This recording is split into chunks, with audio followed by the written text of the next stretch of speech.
O Clan é o rei demônio mais poderoso que existe e odeia a humanidade com todas as forças, mas o destino prega peças, porque no meio da missão para acabar com os humanos, um simples bebê derrete o coração dele, e sem entender direito como, ele acaba adotando a criança como a sua filha. A partir daí, o Clan precisa esconder os seus verdadeiros poderes e fingir ser só mais um perdedor comum, para poder viver entre os humanos. Quando a história começa, vemos uma menina acompanhando o pai na fazenda, e depois de terminarem o trabalho, ele chama ela para voltarem para casa. Ela dá uma olhada em volta da casa e observa um mapa de Ed, e percebe que logo além do mapa só tem escuridão, um breu total. Só o continente deles aparece ali, cercado por regiões completamente escuras, e curiosa ela pensa por que será disso, e sem segurar a curiosidade, ela olha pro pai e logo manda a pergunta: o que tem além da nossa cidade? Uma pergunta que nem o seu pai sabe responder. Ele percebe que ela realmente quer entender, quer saber mais, mas ele não tem como responder, porque também não sabe. Então seu pai explica que assim como ela, todo humano nasce curioso, quer descobrir e explorar. Só que todas as vezes que alguém tentou entrar nessas regiões sombrias, o final foi sempre o mesmo: destruição. Ninguém volta de lá. Seu pai conta pra ela que nessas áreas escuras existem 4 demônios, cada um guardando um ponto cardeal: norte, sul, leste e oeste de Ed.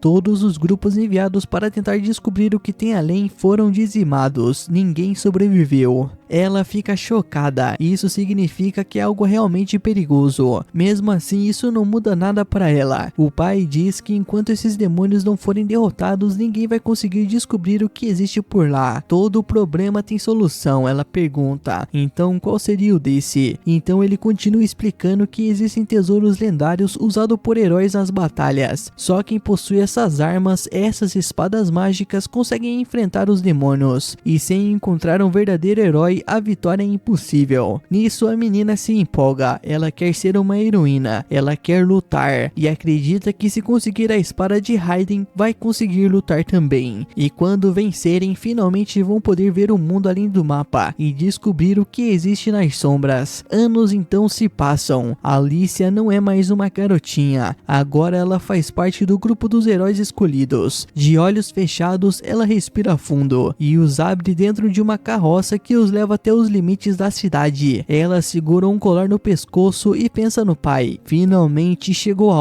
hora de lutar por sua terra. E ela não está sozinha, outros heróis estão indo junto. Durante a viagem, o grupo começa a conversar e se apresentar, e entre eles tem gente bem marcante, como Mainel, dono do tesouro de Yonkaion. Ele diz que nem sabe de onde veio. Quando olham para Alicia, pede para que ela se apresente. Eles ficam surpresos ao ver que tem uma mulher entre eles, mas ela nem liga e nem se apresenta. E conforme se aproximam das bordas do território, outro membro chamado Stefan, dono do tesouro de Teman, avisa que estão chegando, e eles sussurram entre si que esse cara é o mais forte dali. De repente a carroça para, e o cocheiro avisa que dali não dá para ir mais longe. Eles então começam a se preparar para descer, mas nem colocam o pé no chão e já estão sendo atacados pelos demônios. Alguns morrem ali mesmo, dentro do veículo. Stefan grita para todo mundo sair e lutar. O grupo desce em peso e ele organiza todo mundo em equipes. Os arqueiros e lanceiros já estão no combate. Ele então diz que vai fazer dupla com a Alicia para enfrentar o que sobrarem. A Alicia se junta com o Stefan e os dois vão abrindo o caminho juntos. Ela é forte, carismática e acima de tudo tem uma baita consciência do que está ao seu redor. E no alto do monte à frente deles está um dos Lordes Demônios. Ele começa a falar sobre o mundo do caos e diz que o mundo nasceu do caos, e se isso for verdade, então ele é mesmo o fruto disso. A batalha continua e os heróis vão avançando pelos morros e montanhas até alcançarem o topo. E Stefan está animado, sempre foi considerado o mais inteligente do grupo, então quer provar que faz jus ao título. Ele motiva todo mundo, dizendo que aquele é o dia em que vão ser reconhecidos como verdadeiros heróis. heróis e que precisam mostrar isso para quem apostou neles. Quando chegam ao Monte da Lua, o Lorde Demônio aparece. A aparência dele é impressionante, para dizer o mínimo. Pele branca felpuda e um visual assustador. Ele é Clevites, o Senhor da Luz da Lua do Sul. O Stefan é jogado para trás com a pressão, e ele admite que o inimigo ali é realmente apavorante, mas lembra a todos de que eles foram escolhidos para isso, e tem uma missão. Todos são heróis, e juntos vão transformar essa missão numa lenda. E enquanto se prepara para lutar, o Clives o ataca à distância, e sem nem chegar perto, empurra o Stefan contra a parede, e o mata na hora. Todo mundo fica em choque, ninguém esperava que ele fosse cair tão rápido. Outro herói tenta assumir a liderança e encoraja os outros a lutarem, mas a Alicia ainda está observando tudo com atenção, e conforme os heróis vão se aproximando de Clevites, ele os elimina, sem mover um músculo do lugar. É aí que a Alicia entende tudo. Ela grita pro grupo que ele está atacando pelas sombras. Se eles quiserem sobreviver, precisam fugir das sombras dele. O pessoal se pergunta como fazer isso, mas ela já está em ação. A Alicia começa a pular pelas pedras da montanha e correr. A sombra vem atrás dela, mas ela consegue ver o ataque antes de acontecer, e é a primeira heroína a revidar um golpe, e os olhos de Clevites brilham surpresos. Talvez essa batalha não seja tão fácil quanto as anteriores, e ele não se importa muito, mas isso chama sua atenção. Faz 1000 anos que ele não se envolve com os humanos, e para ele os humanos sempre foram fracos como insetos, mas agora eles mostram força, têm um propósito, têm determinação. Ele não entende de onde veio isso, mas quer descobrir. Todos os heróis se jogam contra ele e todos morrem, e a última a cair é a Alicia. Ela voa pelos ares e fecha os olhos, aceitando o seu fim. Pede desculpas ao pai e lamenta não ter conseguido realizar o seu sonho. Na capital de Haidart, capital do reino de Haven, o povo vive sua rotina, sem fazer ideia do que está vindo, até que de repente Clevites surge da montanha diante da cidade, deixando todos apavorados, mas ele não ataca ninguém de imediato. Ele está apenas curioso, ele quer entender o que move aqueles humanos. Os heróis que invadiram o seu território diziam ter sido enviados pelo rei de Haven, então o plano agora é simples: passar por todo mundo e chegar até o rei. Os aldeões fogem desesperados, os cavaleiros entram em ação e trazem arqueiros e lançam flechas, mas Clevites nem se incomoda. Ele voa pelos telhados em direção ao palácio, querendo ver com os próprios olhos qual é a fonte de toda essa resistência. Os guardas reforçam a entrada do castelo e atiram várias flechas contra ele, mas nada o atinge. Ele observa os ataques e percebe: não são tão fortes quanto ele imaginava, ainda são fracos. Ele estende a mão contra o muro da cidade e ele desaba. Os cavaleiros percebem que não tem chance. Um deles corre até o rei para avisar que um demônio está atacando, e o rei não parece ficar surpreso. Se um demônio chegou até ali, só pode significar uma coisa: os heróis falharam. O rei se levanta e ele tem apenas uma coisa para proteger: a lâmina de Raiden, chamada Mana Highlight. Outro cavaleiro entra dizendo que o inimigo é imparável e sugerem que o rei fuja, mas ele sabe que fugir seria inútil. Onde quer que vá, o demônio o alcançará. E enquanto os cavaleiros continuam lutando, o Clevites lembra da espada que a Alicia usou contra ele. Mesmo que pouco, o ataque dela o afetou. E isso significa que, se deixados livres, os humanos podem evoluir e se tornarem perigosos. Ele nunca foi atrás dos humanos, foram eles que quiseram invadir o território dele, e isso por si só já é motivo suficiente para ele revidar. O rei caminha até a porta secreta para proteger a lâmina, mas ao abri-la, Clevites já está ali. Pelo ambiente, acessórios e postura, o demônio já entende: aquele é o rei. E surpreendendo tudo e todos, ele fala em língua humana. O rei fica chocado. Um demônio não deveria saber falar assim. O rei reconhece quem está diante dele, e Clevites afirma: ele é o único capaz de salvar a humanidade. Mas antes disso, quer fazer algumas perguntas, e as respostas vão decidir o destino de todos, não só os de Haven. As perguntas são simples: quem são vocês? Qual é o caráter de vocês? O que move vocês? E por que estão estão atacando o reino dos demônios. O rei orgulhoso se recusa a responder e diz que não deve satisfações a um demônio. Clevites nem repete e sem hesitar corta a cabeça do rei. Depois se afasta convicto de que os humanos são uma ameaça e devem ser destruídos, mas para isso ele precisa montar um time. Vai levar o tempo necessário, mas vai reunir aliados. Enquanto caminha, ele ouve o choro de um bebê. Uma mãe ferida o segura com um pouco de força que ainda tem, e Clevites se aproxima indiferente. Quando vê que é um bebê humano, ele quase ignora, mas a mulher com voz fraca o surpreende e pede que ele salve seu filho. Ele fica surpreso. Ela está implorando justamente para quem é o causador de toda aquela destruição. Ele diz que ela devia culpar o próprio filho por ter nascido humano, mas a mulher insiste. Um bebê não escolhe como nasce. Ele não liga, mas ainda assim propõe algo. Se ela quer tanto que ele salve o bebê, que o convença. Ela diz que está morrendo e que não tem como provar nada, mas acredita que um dia o próprio filho mostrará que vale a pena viver. Com isso, ela dá o seu último suspiro.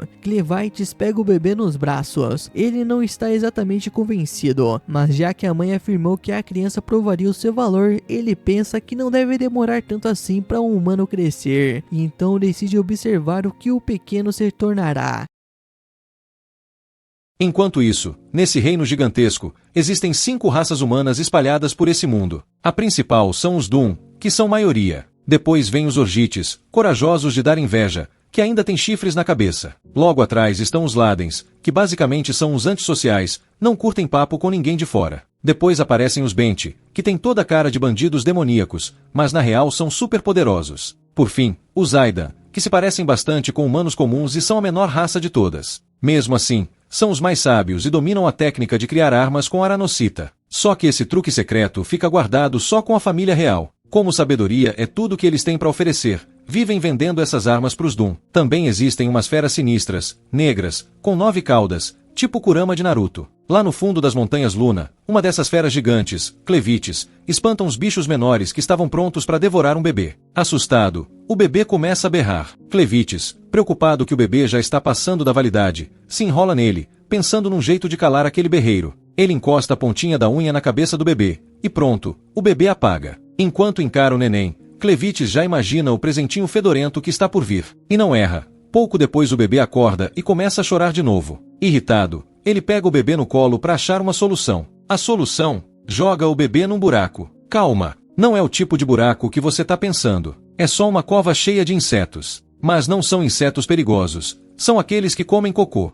Enquanto os bichinhos fazem a festa, Clevites fica lá acreditando, do alto de sua ignorância, que humanos crescem em algumas noites. Ele se lembra de onde achou a criança, mas não faz ideia de quem ela seja. Culpa o coração mole por ter pegado o bebê, mas agora já era. E agora? O que fazer com essa criança? Por sorte, ou azar, o orgulho de ser o senhor das feras negras não deixa ele devolver a criança. Então decide criar o bebê. Mas tem um detalhe, ele não sabe nada de humanos. E o bebê precisa comer. Olhando para os corpos fresquinhos que acabou de conseguir, ele escolhe uma mulher chamada Lizia para ressuscitar. Detalhe, o pai dela tinha sido morto por feras negras. Num ataque de vingança, a Lizia liderou um exército para enfrentar o Senhor das Feras Negras. Resultado, deu ruim. Mas agora ela ganhou uma segunda chance. Assim que volta à vida, a Lizia tenta atacar Clevites, mas percebe que sua espada e os corpos dos amigos sumiram. Ele se gaba dizendo que trouxe ela de volta com magia sombria, o que faz dela praticamente um zumbi ambulante. Ao ouvir isso, a Lizia fica de queixo caído. Nem acredita que ele fala a língua humana tão bem, mas fica aliviada de ser a única sobrevivente. Bem, mais ou menos. Do nada, Clevites manda ela mostrar os lanches. A Lizia fica indignada, achando que o Lorde das Feras tá de gracinha. Mas antes que a mente dela vá longe, ele explica, o bebê tá com fome. Quer que ela tire a armadura e solte logo os lanches. Como ele botou magia sombria nela, não tem escolha. A Lizia, a contragosto, levanta a blusa. E surpresa, não tem leite nenhum. O que é normal, já que ela nunca foi mãe. Ela ainda dá uma mini aula, explicando que mulher precisa parir para ter leite. Morrendo de vergonha de ter mostrado os lanches à toa, ela implora para morrer logo, mas ele nem liga. Enquanto isso, o bebê volta a chorar. Em vez de resolver, os dois ficam discutindo como ele achou o bebê. Cansado de papo furado, Clevites exige uma solução. Sem saber nada de bebê, a Lizia admite que só uma mulher que tenha leite pode alimentar ele. Mas onde arranjar uma? A única saída seria contratar alguém, mas para isso precisa de dinheiro. Dinheiro que Clevites não tem. Porém, com tanta arquinita na caverna, dá para faturar uma graninha. Depois de pensar um pouco, Clevites aceita a ideia de arranjar uma ama de leite. Só que tem um detalhe, não dá para ele aparecer na cidade com esse tamanho todo. Ia assustar todo mundo. A Lísia até se oferece para levar o bebê, mas Clevites não aceita, não quer o bebê fora do alcance dele. Então ele se transforma num garoto humano. A fantasia até convence, mas as 9 caudas ficam balançando, junto com um chifrinho. Ele esconde as caudas numa sombra debaixo dele. O chifre continua lá, mas ele nem percebe. A Lísia decide ficar quieta. Antes de sair, ele escolhe nomes. Ele vira Clem e o bebê, Luna. Só então ele pergunta o nome dela, e ela responde. Depois, os 3 seguem até um riozinho. Lá, a Lísia fica com a tarefa de dar banho no bebê. No meio do banho, Clem interrompe tudo, mas ela segue em frente e ganha um jato de xixi na cara como recompensa. Clem fica criticando tudo que ela faz, parecendo uma sogra chata. Reclama de como limpa o bebê, de como embrulha ele, até de onde ela devia esfregar mais. Depois do banho, Clem acha que os insetos que comeram cocô fizeram um trabalho melhor. Chegando no acampamento de Alisia, descobrem que está vazio. Ela conta que os tesouros do grupo estão escondidos em outro lugar. Antes de irem lá, Clem manda ela tomar banho, e ainda dá as fraldas do bebê para ela lavar. No meio da lavagem, ela percebe o brasão da família real e Guenian no tecido. Na hora, entende que o bebê é da realeza. Enquanto isso, no castelo destruído, um soldado vasculha os escombros atrás de sobreviventes, chocado com o estrago feito pelo Lorde das Trevas. Ele se lembra do plano da princesa de fugir com seu bebê antes do caos. Culpando o Rei Louco, ele torce para achar pelo menos alguém vivo. Já o general Drell observa as ruínas do reino Guenian. Ele manda avisar o imperador para ocupar logo o território, senão outra raça toma conta. A maior ambição dele é pegar o segredo da Arquinita, que só a família real Guenian conhece. Enquanto volta para juntar as tropas, Drell ordena a seu braço direito, Maynard, que busque sobreviventes com sangue real. De volta à caverna, Alisia confronta Clem mostrando o tecido com brasão e acusa ele de sequestrar um bebê real. Clem fica chocado junto, contando que foi alguém, com a mesma forma humana dele, quem confiou o bebê a ele. Mesmo desconfiada, Alisia leva um cala-boca dele quando ele confessa ter matado o rei em legítima defesa. Ele sabe que agora muita gente vai caçar a criança por causa do segredo da Aranocita. Decidido, Clem quer fazer do bebê um rei e mandarem tudo por trás dos panos. Isso apavora Alisia, que percebe que pode ter ferrado tudo revelando quem o bebê é. Enquanto partem para buscar uma ama de leite, Alisia tenta se acalmar pensando que ninguém vai aceitar Clem com aquele chifre. Mas esquece que os Orgites também têm chifres, o que pode facilitar a farsa dele. No fundo, ela acredita que os humanos vão dar um jeito de desmascarar ele antes que seja tarde. Só que também percebe o quanto Clem é obcecado por Luna, e que se Luna morrer ou sumir, pode ser o fim para a humanidade inteira. Com isso, Alisia jura proteger Luna a qualquer custo. No caminho, uns bandidos aparecem e dão uma paulada na cabeça de Clem. Quando ela vê que são só ladrões, acha que vão se dar mal com o poderoso senhor das feras negras. Mas Clem desaba no chão, sangrando muito. Vendo isso, Alisia grita feito criança e também leva uma pancada, desmaiando na hora. Eles foram capturados pelos bandidos, e Clem ainda dá risada da situação. Eles estão dentro da carroça dos bandidos, onde vários outros prisioneiros ficam sentados ao lado de Clem. Clem segura o bebê Luna no colo com um sorriso calmo, o que deixa Alicia ainda mais preocupada. Ela não faz ideia do que está rolando. Ela repara que Luna está dormindo e pergunta para Clem como ele conseguiu acalmar o bebê. Clem explica que Luna estava chorando até agora, mas tá tudo tranquilo porque a viagem tá sendo suave. Alicia se aproxima dele no meio dos outros prisioneiros e cochicha, perguntando por que ele, que já foi um dos reis demônios mais poderosos de todos os tempos, se deixou capturar assim. Ela acha que, ao mudar de aparência, Clem também ficou mais fraco, por isso caiu com uma única pancada. Clem admite que ela quase acertou. Ele conta que, ao se transformar, acabou deixando o corpo tão frágil quanto de um humano, sem perceber. Foi assim que, quando foi pego de surpresa, desabou na hora. Em resumo, a defesa natural dele sumiu, mas se ele usar os poderes certos, pode fortalecer o corpo de novo.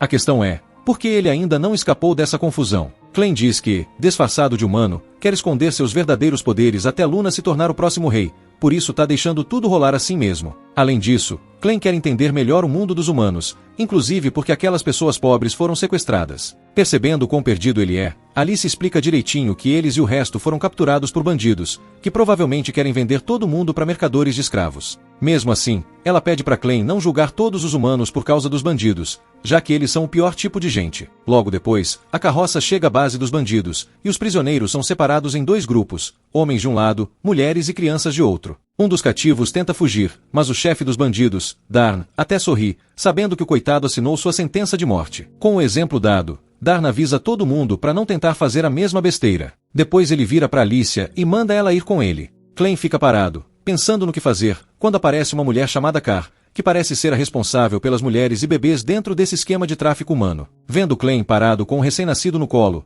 Car chama a serva dela, Nu, para cuidar de Luna. O trabalho da Nu é justamente amamentar os bebês capturados. A base dos bandidos fica num tipo de pedreira, e lá no fundo existe uma poça de água onde repousa uma lendária lâmina vermelha, guardada por algo absurdamente forte. Enquanto isso, Dar não faz o que todo mundo achou. Na verdade, ele leva Alicia até Broco, o chefe provisório da gangue Krauss, que assumiu o comando no lugar do verdadeiro líder, Jazak. Broco tomou o poder à força, mas ninguém ousa questionar porque ele tem uma fera de estimação, Betty, capaz de estraçalhar qualquer um. Alicia reconhece Betty como um demônio ocidental e fica surpresa que Broco tenha conseguido domar a criatura. Broco fala com Betty, que responde dizendo que quer brincar com o humano. Broco libera. Ela pode escolher um dos dois bandidos que trouxeram Alicia. Antes disso, Broco explica o motivo de ter levado Alicia ali. Os bandidos pegaram todos os cristais mágicos que Alicia tinha coletado na base do Clem, cristais vindos da Montanha da Lua, lar de Clevites. Vendo isso e o fato de Alicia nem ter tremido diante de Betty, Broco deduz que ela fazia parte dos 3 heróis enviados de Aiden para matar Clevites. Ele acha que Alicia estava voltando para Aiden com uma bolsa cheia de cristais mágicos.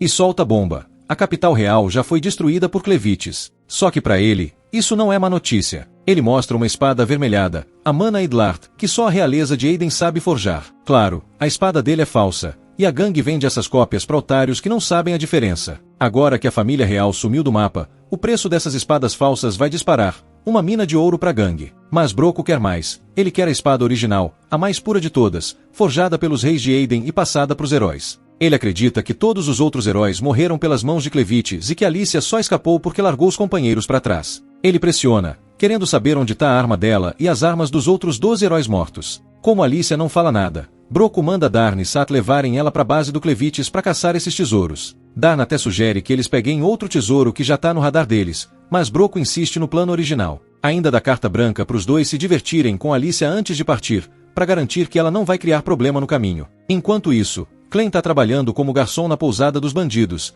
que é comandada pela Car. Muitos bandidos tentam dar em cima dela, e Clem só observa, se perguntando até onde vai a podridão dessa gente. Por outro lado, Nu está alimentando Luna com leite que o pai esqueceu de trazer. Nu também trabalha como garçonete e sofre nas mãos dos bandidos, que abusam dela sem dó. Clem, pacientemente, serve carne para os bandidos, que até elogiam o atendimento. Mas Car sente algo estranho. Todo mundo acha que Clem é um orc por causa dos chifres, mas a pele clara e os olhos dele entregam algo mortal. 2 bandidos começam a importunar Nu e arrastam ela para se divertir. Passam a noite abusando dela e largam a pobre cheia de machucados. Mesmo assim, Nu não reclama. Assim que eles acabam, ela volta para a estalagem para amamentar Luna. Do nada, os 2 bandidos começam a se sentir fracos e caem mortos. Clem estava por trás disso, castigando eles por Nu. Nu encontra Luna nos braços de Clem, mas nem quer saber o que ele fez com os caras. Só quer alimentar o bebê de novo. Ela pega Luna e leva para um barraco para dar de mamar. Clem senta ao lado e pergunta sobre a vida dela, curioso se ela também é dos Krauss e o que fazem lá.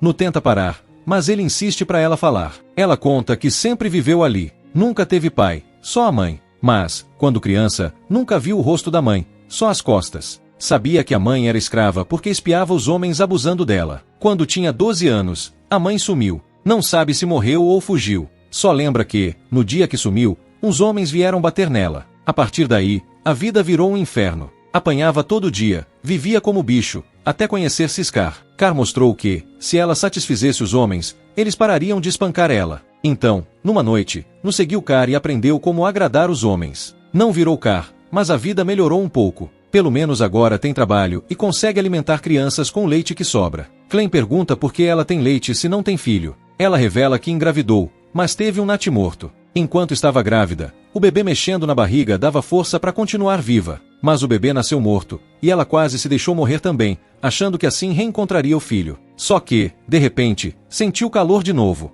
Abriu os olhos e viu uma criança de uns 6 meses mamando nela. Ver a criança viva e precisando dela deu força para seguir. Alimentou aquela criança até ela crescer, e depois outras vieram. Ver esses pequenos sobrevivendo por causa dela basta para deixá-la feliz. Ela conta que até tentou ter filhos de novo, mas não deu certo. Clem, já cansado de ouvir, pede para ela parar. Pergunta se ela quer ir com ele como ama de leite da Luna. Diz que não quer forçar, mas também não vê por que não levar ela junto. Como Luna gosta dela, é uma boa ideia. Nu sabe que é uma chance de ouro, mas acha que seria burrice aceitar. Na cabeça dela, Clem também é escravo, igual ela. Ela diz que gostaria de ir, mas não pode, porque tem outras crianças que ainda quer alimentar e dar esperança de sobreviver. Ela devolve Luna para ele e vai embora. Enquanto isso, a gangue leva Alicia até uma ponte e manda ela andar. Quando chega no meio, ela para e olha para baixo. Eles acham que ela quer pular e avisam que não tem como sobreviver à queda. Mas Alicia tá de olho no rio. Lá, ela vê gemas brilhando na água e entende na hora o que é.